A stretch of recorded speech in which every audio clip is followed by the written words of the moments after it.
Hello guys, welcome back to our YouTube channel Bong reaction. আমি চলেছি নাটকের clip react করার জন্য। আর আমার সঙ্গে রয়েছে রিয়া আর রাজীব। আর আমরা বসে পড়েছি হারকিপ্টে নাটক নিয়ে।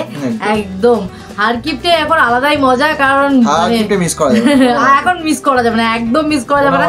কারণ গোল্লা এখন ঘর দখল করেছে, তাই নিয়ে তো বাপ ছেলের মাথায় হাত। আর বললে কিন্তু বলে যে বাড়ি দখল করে নেবে, পুরো বাড়ি সবকটা ঘর দখল করে নেবে একদম। তো তারপরে হচ্ছে একজন বিয়ের টেনশনে পাগল হয়ে যাচ্ছে, আর একজন হচ্ছে যে দেবদাস হয়ে ঘুরে বেড়াচ্ছে, আর একজনকে দেখাচ্ছে। হ্যাঁ, একজনকে দেখাচ্ছে, মানে সব মিলিয়ে মজা চলছে।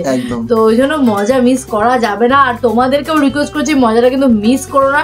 রোজ টাইম মতো ভিডিও চলে আসে, তোমরা টাইম মতো আমাদের ভিডিওগুলো একদম দেখে নিও। আর তোমাদের সুবিধার্থে কিন্তু আমরা বিকেলের পর থেকে ভিডিও পোস্ট করা শুরু করেছি, কারণ তোমরা ওই টাইমটাতে সবাই কাজ বাজ করে এসে ফ্রি থাকো। তো সেই কারণে সন্ধ্যের পর থেকে ব্যাক টু ব্যাক আমাদের ভিডিওগুলো আসতে থাকে। তো যাই হোক, চলো বেশি দেরি করবো না, মজা শুরু করা যাক। আমার দাদু মানুষটা তো ভালোই ছিল রে। 5 সাল পার হয়ে তোরা কিরকম করে এত ডাকাত হইলি?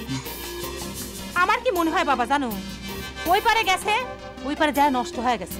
কি করব বল, তোর বাবার কাছে এতগুলো টাকা পাবো, সে টাকাগুলো যদি আমাদেরকে দিয়ে দিত তাহলে তো আর আমরা এসব কর্ম করতাম না। না রে বলে দা, জুতে মাইরে তোর মুখ ভাঙিয়ে দিব জানিস। আমার কাছে তো করে কিসের পাওনা রে অসুর? এত টাকা দিয়ে কি করবে জয়বাবু? শুনলাম নাকি স্বর্ণের মোহর পেয়েছেন। সত্যি নাকি জয়বাবু? এ শিবানী, কটা মোহর পেয়েছে রে? এই পিটাই হয়ে এখান থেকে হাত বানায় কথা কর, স্বাদ আমি তোদের মিটাই দিচ্ছি। আমার বন্ধুর বাড়ির ভাড়ায় ডাকাতি করবে গেছো, আবার এখানে চিটারি করবে চাই? জুতে পিঠের ছাল তুলে নেব। তবে বেশি ডাকাত ডাকাত বলবেন না, শেষকালে যদি আপনার ঘরে ডাকাতি হয়ে যায় তখন কিন্তু বিপদে পড়ে যাবেন। ভয় পাই দিয়েছে। দেখো কি ধরনের আসপদ্দা, তুমি এখানে বসে রইছো, তোমার সামনে যদি এগুলি করে তাহলে তোমার অসাইখ্যতে কোনগুলি করে? ধ্বংস করতে আইছে তো, ধ্বংস করতে আইছে। আমি কিছুতেই বুঝতে পারতেছি না মাতনকুলের গোষ্ঠী কি এত খারাপ। তুমি জুলে পুরি শেষ হয়ে যাচ্ছো বাবা, বিদায়ের ব্যবস্থা করো। আমি সব কিছু জানি না, আমি এগুলো পাইতেও পারবো না, এগুলো শুনতেও পারবো না। বলার কানাই মামার কথাগুলো কিন্তু দারুণ লাগে শুনতে, কি সময় টেনে টেনে কথা বলে।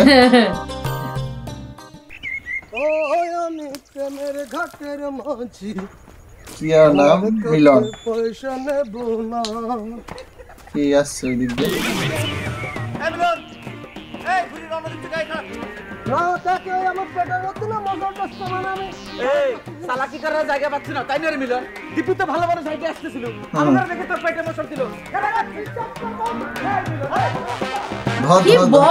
টাকা নিয়ে টাকা পালিয়ে গেছে নাকি? ওদের বুদ্ধিতে টাকাটা ইয়ে করলো।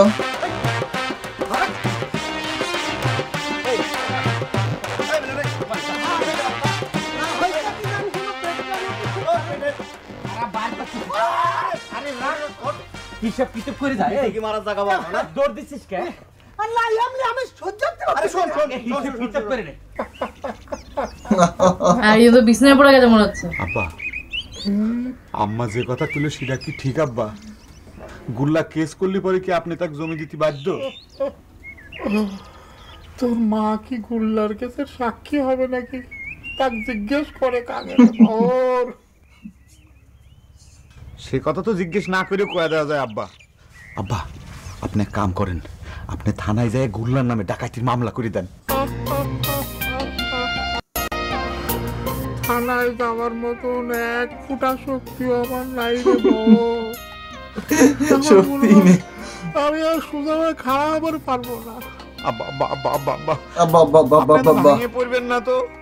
গুল্লা তো কেবল একখান করে তালা ঝুলেছে, জমি জমা সহায় সম্পত্তির একটা কুনাও সে কোনোদিন জীবনে স্পর্শ করে পারবি না।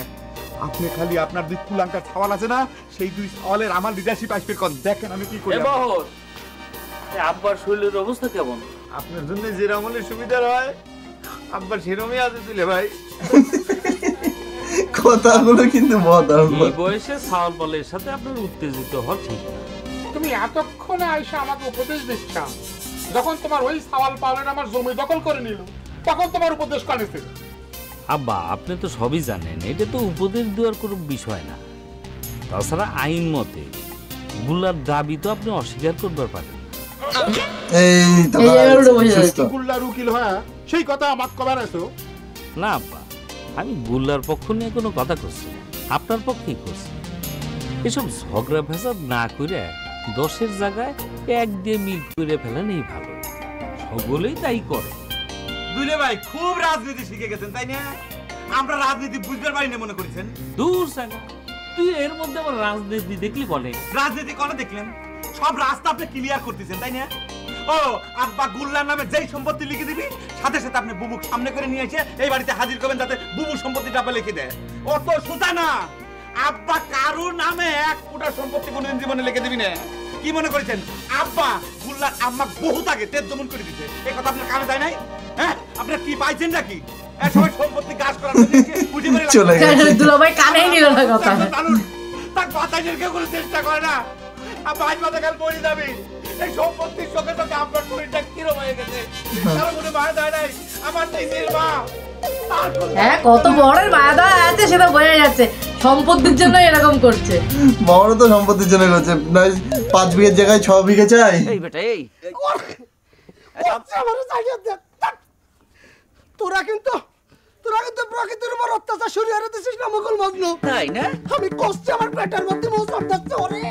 এই প্রকৃতির উপর অত্যাচার তো তুই করতিস। সেই কখন থেকে করছু তোমার পেটে মোচড় দিতেছে? দেরি করতিস ওকে। আমাদের টাকাটা দিয়ে প্রকৃতি যা কয় সেটা করলেই তো মিটে যায়। হ্যাঁ, আরে কি আশ্চর্য কথা মাত্র এটা। এতগুলোটা আমি কি আমার পকেটের মধ্যে নিয়ে ঘুরে বেড়াবো না?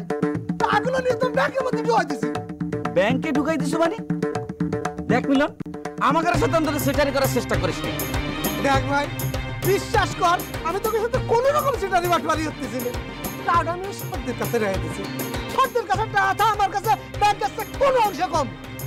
ঠিক আছে, চল তাহলে তোর ব্যাংকেই যাওয়া যাক। চল, টাকাটা তুলে আমাদের হাতে দিয়ে দে। আরে কি আসতেছিস সেটা? আশ্চর্য কথা মাত্র। আমি তোকে কষ্ট আমার ব্যাংকের মধ্যে মোচড় দিচ্ছে। কথা মাত্র বুঝতে পারছিস না?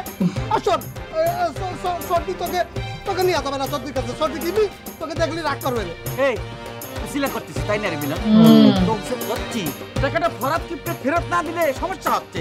তোর কি গ্রেজ হচ্ছে না? আরে তোর ভাই তোর ফরাত যদি দিয়ে তোর একটা ম্যানেজ করে দে।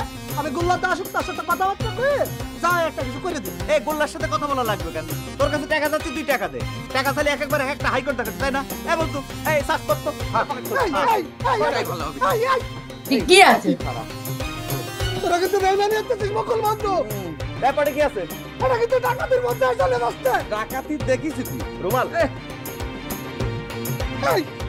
এই তোকে উপকার করেছে বলে দিলা আবার বিড়িও খা।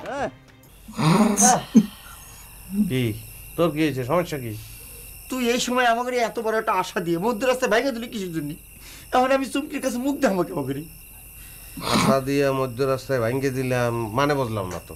না তো কি, তুই এই সময় আমাকে ঘর বাড়ি ঘর সব দখল করে গেছিস, একটা ভজকটা বাঁধাই দিছিস। এই কামটা পরে করলে হইতো না, আমাকে বিয়ের পরে করতো।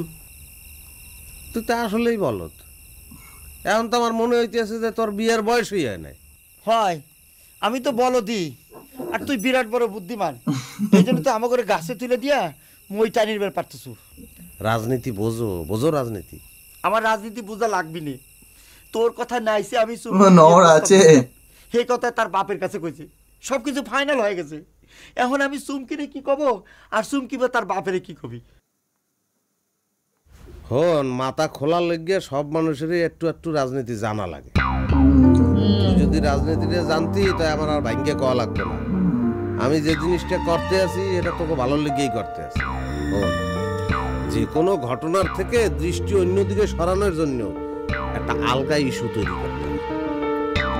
আমি এরকম একটা ইস্যু তৈরি করছি যে তোকে বিয়ে লইয়া যে মামু জানে যন্ত্রণা করবে এই সুযোগেই হে পাইবে না। এই সুযোগে মনে কর তোরা বিয়ের কামটা। তুই তো সাংঘাতিক পলিটিক্স শিখেছিস রে।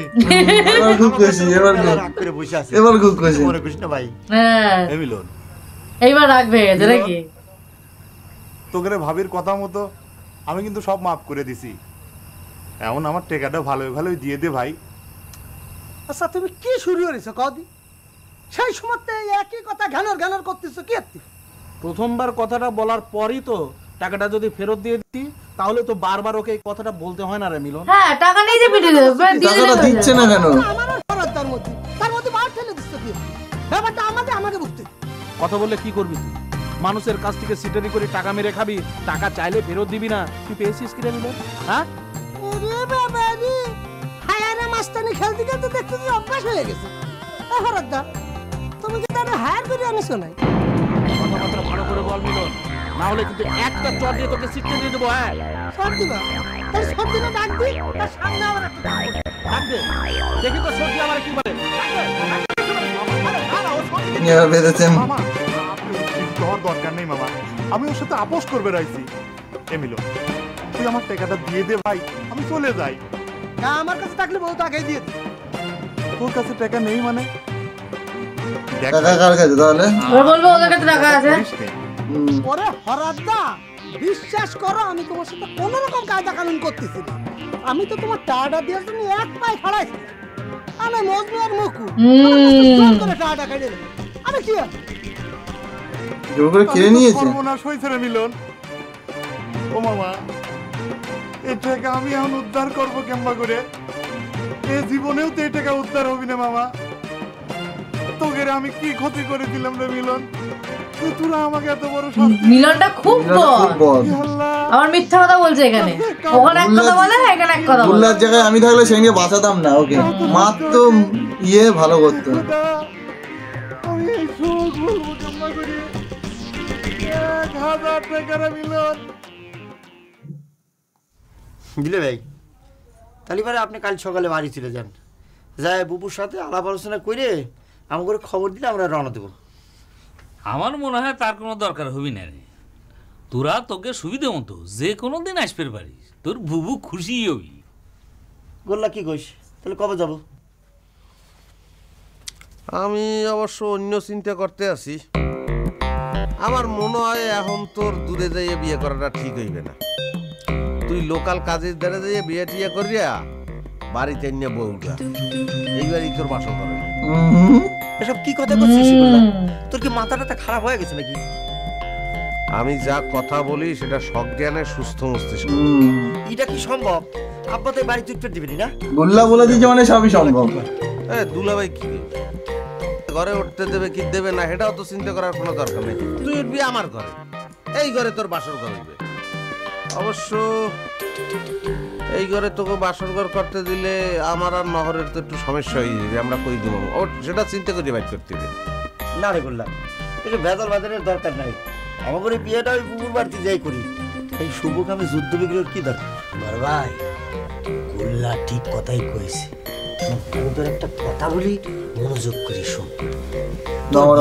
এই ঘরের মধ্যেই হবে, দরকার পড়লে আমরা সবাই মিলে বাইরে পাহারা দেব। যুদ্ধ ছাড়া কোনো কিছু হয়নি, বেশি স্বাধীন হয়নি। অনেক তো এমনি মাথা খুলে গেছে অনেকদিন আগে। কি গান তুলে ভাই টাকা খেয়েছে না? বাপরে বাপ, এখন যা মজা হচ্ছে, মানে এই বিয়ে বিয়ে বিয়ে বিয়ে নিয়ে একটা চলছে। বিয়েটা কবে হবে এইটাই হচ্ছে প্রশ্ন, এটাই হচ্ছে বড় প্রশ্ন। এইটা দেখার জন্য এত ওয়েট করছি যে বিয়েটা কখন হবে, তারপরে কি হবে, বাবার মানে আব্বার রিঅ্যাকশনটা কি থাকবে তখন। বিয়ে হওয়ার পরে যে মজাটা, সেই মজাটা দেখার জন্য আমরা অধীর আগ্রহে বসে রয়েছি কবে হবে। দেখা যাক কবে হয় আর কি। তো চলো, তোমাদের আশা করি খুবই ভালো লাগছে। আর আরো একটা নাটক আমরা প্রায় শেষ করব। তো তোমাদের যদি মানে ইন্টারেস্ট থাকে তাহলে আমরা তোমাদের অনেক রিকোয়েস্টের মধ্যে একটা ভালো নাটক নিয়ে আসবো। একদম, কারণ একটা নাটক অলরেডি শেষ হবে, তো সেই স্লটে একটা নতুন নাটক নিয়ে আসবো আমরা। তো যাই হোক, চলো তোমাদের কমেন্ট করতে থাকো আর আমরা আমাদের কাজ করতে থাকি, মানে আমরা নাটক দেখতে থাকি আর তোমরা মজা নিতে থাকো। তো যাই হোক, দেখা হচ্ছে নেক্সট ভিডিওতে, ততক্ষণের জন্য টাটা।